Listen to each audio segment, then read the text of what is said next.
ദൈവതിരുനാമത്തിന് മഹത്വമുണ്ടാകട്ടെ.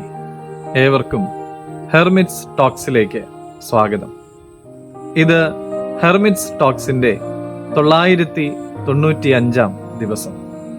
ഇന്നത്തെ പ്രഭാത ചിന്ത ശുദ്ധമുള്ള മർക്കോസ് 4-ാം അധ്യായം 41-ാമത്തെ തിരുവചനമാണ്. കാറ്റും കടലും കൂടെ ഇവനെ അനുസരിക്കുന്നുവല്ലോ. ഇവൻ ആർ? 2013 നിക് വലേൻഡ 1500 അടി വീതിയുള്ള മലയിടുക്കിന്റെ കുറുകെ വലിച്ചു കെട്ടിയ വടത്തിലൂടെ നടക്കുന്നത് 600ഓളം കാണികൾ സാക്ഷ്യം വഹിച്ചു. വലേൻഡ 5 ഇഞ്ച് കനമുള്ളതായ കേബിളിൽ കയറി.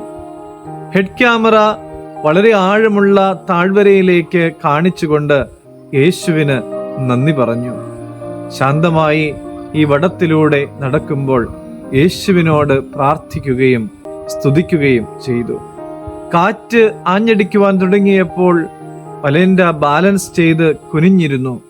കാറ്റ് ശാന്തമായപ്പോൾ, കേബിൾ നിശ്ചലമായപ്പോൾ അതിനെ എഴുന്നേറ്റ് നിന്നിട്ട് അതിനെ ശാന്തമാക്കിയ യേശുവിന് നന്ദി പറയുകയും ചെയ്തു.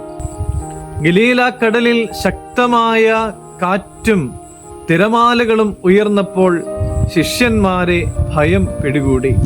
അവർ നിലവിളിച്ചപ്പോൾ യേശുതമ്പുരാൻ കാറ്റിനെയും കടലിനെയും ശാന്തമാക്കി. യേശുതമ്പുരാൻ കാറ്റിനെയും മറ്റെല്ലാത്തിനെയും നിയന്ത്രിക്കുന്നവനാണ് എന്ന് ആ ശിഷ്യന്മാർക്ക് അന്ന് തിരിച്ചറിവ് ലഭിച്ചു. പതുക്കെ പതുക്കെ അവർ യേശുവിലുള്ള വിശ്വാസത്തിൽ വളരുവാനായിട്ട് തുടങ്ങി. ജീവിതത്തിൽ കൊടുങ്കാറ്റുകൾ അനുഭവിക്കുമ്പോൾ, അല്ലെങ്കിൽ വിശ്വാസത്തിന്റെ കയറിൽ ആഴത്തിനു മുകളിലൂടെ സഞ്ചരിക്കുമ്പോൾ, ക്രിസ്തുവിലുള്ള വിശ്വാസത്തിന്റെ ആത്മവിശ്വാസം പ്രകടിപ്പിക്കുവാൻ എനിക്കും നിങ്ങൾക്കുമൊക്കെ സാധിക്കും.